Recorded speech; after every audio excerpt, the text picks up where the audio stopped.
goeiemiddag. Vandag is ons hier in Bredasdorp. Ons is hier by Nompolelo Kleuterskool. En ja, wat 'n spesiale geleentheid weer eens waarvoor ons betrokke is om weer eens 'n verskil te maak in klein kindertjies se lewe deur vir hulle te voed. Maar nietemin, voordat ons daarby uitkom, wil ek graag aan julle bekendstel dat Catherine is een van die plaaslike onderwyseres hier by die skool en dan natuurlik Joffrey, ons takbestuurder by ons plaaslike tak. Hoe lank bestaan die skool omtrent so min of meer?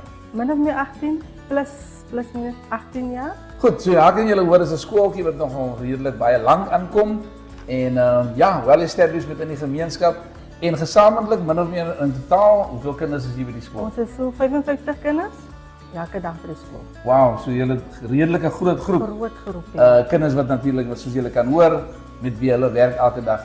Voel ons wil betrokke wees by sulke gemeenskapsprojekte.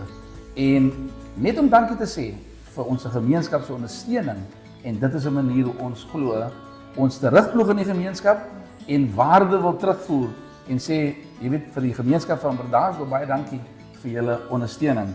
Geniet die kinders hierpa? Die kinders geniet dit. Hulle gesiggies as hulle dit ontvang is iets anders, is baie goed, ja. En jy glo dit maak 'n groot verskil. Groot verskil in hulle lewens. Ja, Okay. met al die vitamiene wat hierin is dit perfek ja vir hulle.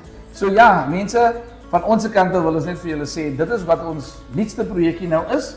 Ons het besluit om by Nompolelo aan te sluit en ook 'n verskil te maak natuurlik in hierdie skooltjie se lewens. So nogmaals baie dankie vir julle getroue manier hoe julle vir ons ondersteun.